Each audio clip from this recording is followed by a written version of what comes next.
एक बार फिर से आप सभी लोगों का वाईआरएस क्लास में बहुत बहुत स्वागत है। दोस्तों, इस वीडियो में हम पढ़ने वाले हैं आज विज्ञान जो कि कक्षा 10 का है। इसमें दोस्तों मैंने आप लोगों को इसके पहले के वीडियो में सेट नंबर 2 के खंड का खा और खंड गा कि जितने प्रश्न थे वो मैंने इसके पहले के वीडियो में अच्छी तरीके से आप लोगों को पढ़ा दिया था। तो फ्रेंड, आज हम पढ़ेंगे सेट नंबर 3 2020 824 एनएल कोड का है। इसमें दोस्तों जितने भी बहुविकल्पी और अतिलघुत्तरी के महत्वपूर्ण प्रश्न हैं, जितने भी प्रश्न एग्जाम में आते हैं, वो मैं आज इस वीडियो में अच्छे तरीके से आप लोगों को बताने वाला हूं।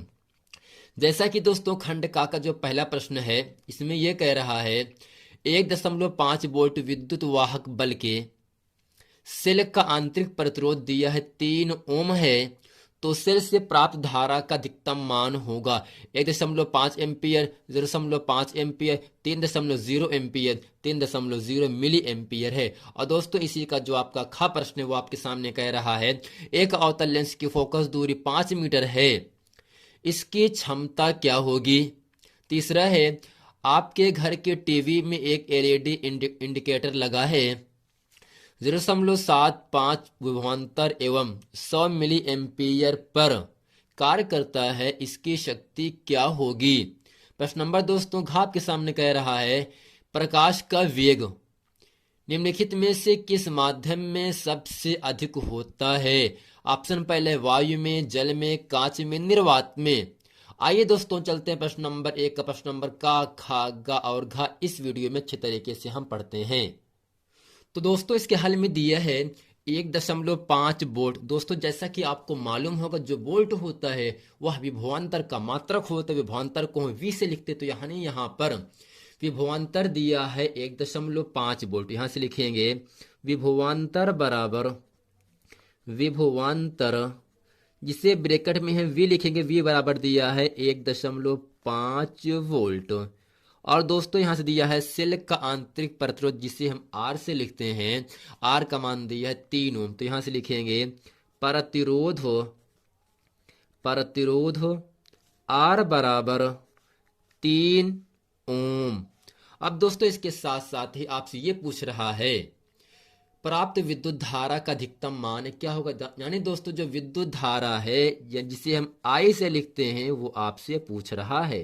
तो यहां से लिखेंगे विद्युत धारा आई बराबर क्वेश्चन मार्क। चूंकि दोस्तों आपको याद होगा ओम का सूत्र होता है V बराबर आई आर। तो यहां से लिखेंगे चूंकि ओम के नियम से ओम के ओम के नियम से ओम के नियम से दोस्तों सूत्र होता है V बराबर आई आर। चूंकि दोस्तों हमें आई निकालना है तो यानी यहां से आई निकालेंगे तो V अपान दोस्तों R हो जाएगा, और यहां से V का मान है 1.5 बटे R का मान यहां से है दोस्तों 3।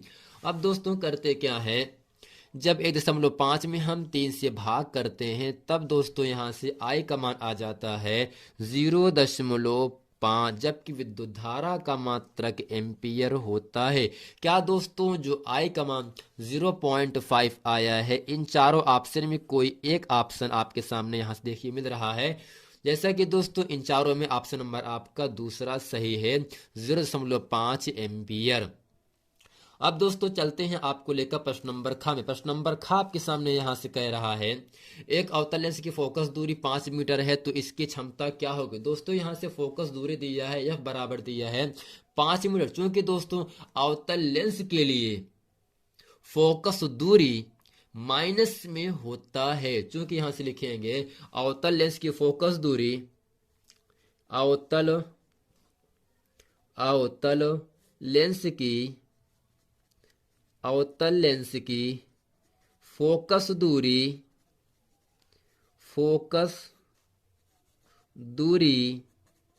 स्मॉल एफ बराबर -5 मीटर। चूंकि दोस्तों आपको याद रखना है अवतल लेंस की फोकस दूरी माइनस में होता है और उत्तल लेंस की फोकस दूरी प्लस में होता है। दोस्तों इसकी हमें क्षमता ज्ञात करनी है, तो इसलिए लिखेंगे यहां से, इसलिए लेंस की क्षमता जिसे दोस्तों हम लिखते हैं पी से, यानी पी का मान आपसे पूछ रहा है। क्योंकि दोस्तों सूत्र होता है इसलिए लेंस की क्षमता P बराबर दोस्तों सूत्र होता है 1/f।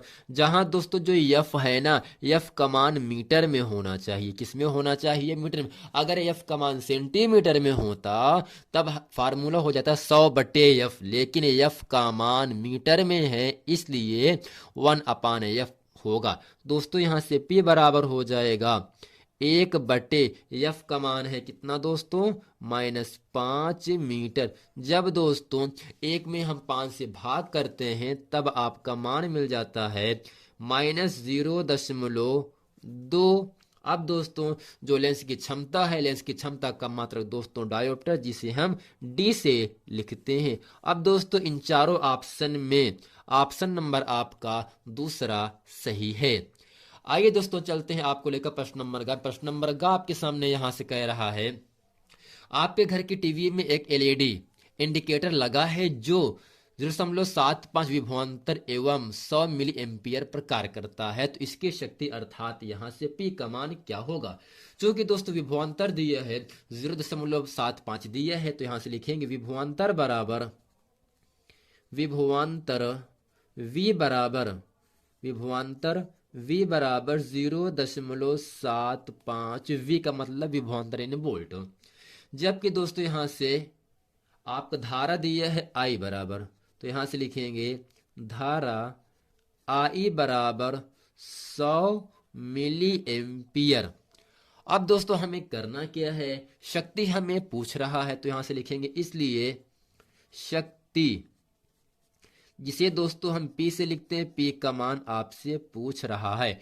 चूंकि दोस्तों V I और P में एक संबंध होता है, चूंकि शक्ति P बराबर वोल्ट गुणे धारा। चूंकि शक्ति P बराबर वोल्ट गुणे धारा। धारा को दोस्तों हम यहाँ से I से लिखेंगे, क्योंकि I for ampere I for indicator होता है यहाँ से। अब दोस्तों हमें यहाँ से होगा क्या? P बराबर विभवांतर दिया है 0.75 गुणे धारा दिया है 100। अब दोस्तों करते क्या है, जब हम 0.75 में हम 100 से गुणा करते हैं तब आपका मान यहाँ से मिल जाता है केवल 75। जबकि दोस्तों शक्ति का मात्रक यहाँ से होता है मिलीवाट होता है, तो यहाँ से होगा आपका MW। जैसा कि दोस्तों इन चारों ऑप्शन में ऑप्शन नंबर आपका पहला सही है। दोस्तों उम्मीद करते हैं प्रश्न नंबर 1 से लेकर प्रश्न नंबर ग तक अच्छे तरीके से आप समझ लिए होंगे। आइए दोस्तों अब चलते हैं आपको लेकर प्रश्न नंबर घ में।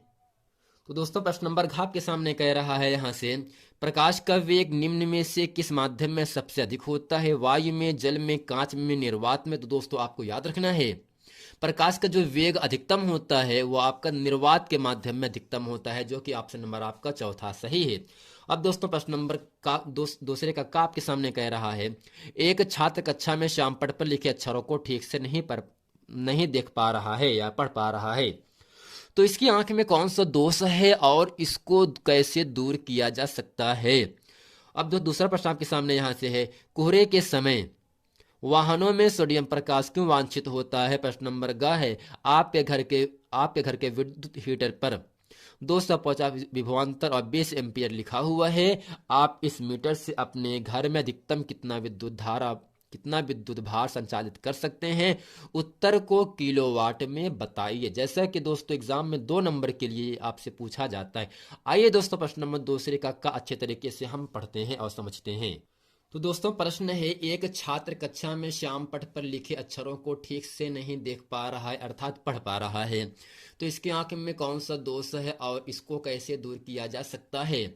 दोस्तों इसके उत्तर में लिखेंगे, अतः छात्र निकट दृष्टि दोष से पीड़ित है। अब दोस्तों हम ये समझ लेते हैं निकट दृष्टि दोष किसे कहते हैं अर्थात मायोपिया किसे कहते हैं। तो अच्छे तरीके से आपको समझना है, ऐसा दृष्टि दोष जिसमें निकट की वस्तुएं स्पष्ट दिखाई देती हैं किंतु दूर की वस्तुएं स्पष्ट दिखाई ना देती हैं, इसे ही निकट दृष्टि दोष कहते हैं। यानी दोस्तों जो निकट दृष्टि दोष होता है इसमें पास की वस्तुएं निकट की वस्तुएं स्पष्ट रूप से दिखाई पड़ते हैं और दूर की वस्तुएं स्पष्ट रूप से दिखाई नहीं पड़ती हैं, अर्थात इस दोष को हम निकट दृष्टि दोष अर्थात मायोपिया के नाम से जानते हैं। अब दोस्तों इस दोष को दूर करने के लिए हमें उसे उचित फोकस दूरी वाले अवतल लेंस का चश्मा पहनना होगा। यानी दोस्तों निकट दृष्टि दोष को दूर करने के लिए हम अवतल लेंस का प्रयोग करते हैं, जबकि दूर दृष्टि दोष को दूर करने के लिए हम उत्तल लेंस का उपयोग करते हैं। अब दोस्तों किसे कहते हैं दूर दृष्टि दोष? ऐसा दृष्टि दोष जिसमें दूर की वस्तुएं स्पष्ट दिखाई देती हैं किंतु निकट की वस्तुएं स्पष्ट दिखाई नहीं देती हैं, इसे ही दूर दृष्टि दोष कहते हैं। और इस दोष को दूर करने के लिए हम उत्तल लेंस का प्रयोग करते हैं। यानी दोस्तों निकट दृष्टि दोष को दूर करने के लिए अवतल लेंस और दूर दृष्टि दोष को दूर करने के लिए उत्तल लेंस का प्रयोग किया जाता है। जबकि एक और आपका दोष पाया जाता है जिसे कहते हैं जरा दृष्टि दोष। जरा दृष्टि दोष में होता क्या है, इसमें ना तो व्यक्ति को दूर की वस्तुएं दिखाई पड़ता है और ना ही व्यक्ति को निकट की वस्तुएं दिखाई पड़ता है, अर्थात इस जिस व्यक्ति में यह दोष पाया जाता है उसमें जरा दृष्टि दोष होता है। और इस दोष को दूर करने के लिए व्यक्ति के चश्मे में अवतल तथा उत्तल दोनों प्रकार के लेंसों का उपयोग किया जाता है। अब दोस्तों प्रश्न नंबर आपका दूसरे खाप के सामने यहां से कह रहा है कोहरे के समय वाहनों में सोडियम प्रकाश क्यों वांछित होता है? दोस्तों इसके उत्तर में लिखेंगे और समझेंगे हम। सोडियम लैंप पीले रंग का प्रकाश प्रदान करता है। जो सोडियम लैंप होता है वह पीले रंग का प्रकाश बाहर निकालता है। जब एक सोडियम लाइन पर प्रकाश होता है तो वह पीले हल्के गुलाबी रंग का प्रकाश देता है। इसके बाद वह धीरे धीरे पीले रंग का प्रकाश देने लगता है। पीले रंग का प्रकाश कोहरे को काट करके उसमें व्यस्तता यानी जो धूल कण दिखाई पड़ते हैं उसको बढ़ा देता है। इसलिए कोहरे में सोडियम प्रकाश हुआ अच्छा नहीं होता है। दोस्तों उम्मीद करते हैं प्रश्न नंबर 2 के खातिर इसे अच्छे तरीके से आप समझ गए होंगे। अब दोस्तों प्रश्न नंबर 2 का गाप के सामने यहां से कह रहा है आपके घर के विद्युत हीटर पर 250 वोल्ट यानी दोस्तों यहां से विभवांतर दिया है, V बराबर दिया है 250 वोल्ट और दोस्तों यहां से 20 एम्पियर। एम्पियर जो होता है वह आपका विद्युत धारा अर्थात यहां से I का मान दिया है 20 एम्पियर। तो दोस्तों हमें ये पूछ रहा है इसकी शक्ति क्या होगी और शक्ति को हमें दोस्तों किलोवाट में पूछ रहा है। अब दोस्तों यहां से करेंगे शक्ति P बराबर यहां से लिखेंगे शक्ति P बराबर आपसे पूछ रहा है क्योंकि शक्ति P बराबर विभवांतर गुणे धारा होता है। तो विभवांतर को V से लिखेंगे और दोस्तों धारा को हम यहां से I से लिख देंगे। अब दोस्तों होता क्या यहां से P बराबर आपका हो जाएगा V का मान 250 है गुणे धारा का मान दोस्तों यहां से है 20। तो दोस्तों 25 दूनी 50 अर्थात यहां से आपको मिल गया 5000। क्योंकि दोस्तों जो शक्ति होता है शक्ति का मात्रक दोस्तों वाट होता है। वाट को दोस्तों हम W से डिनोट करते हैं। क्योंकि दोस्तों हमें वाट में नहीं हमें इसका जो उत्तर लाना है शक्ति को वो आपको किलोवाट में लाना है। क्योंकि दोस्तों आपको याद होना चाहिए 1 किलो वाट बराबर दोस्तों होता है 1000 वाट। इस 1000 को दोस्तों यह करके हम लिख सकते हैं 10 की घात 3 क्योंकि दोस्तों 10 की घात 3 का अर्थ होता है 1000। अगर दोस्तों आपको वाट को किलोवाट में बदलना है तो 1000 से भाग किया जाता है। तो इसलिए यहां से हो जाएगा P बराबर 5000। अभी दोस्तों वाट में है, जब इसे हम 1000 से भाग करेंगे तब आपका KW अर्थात किलोवाट में हो जाएगा।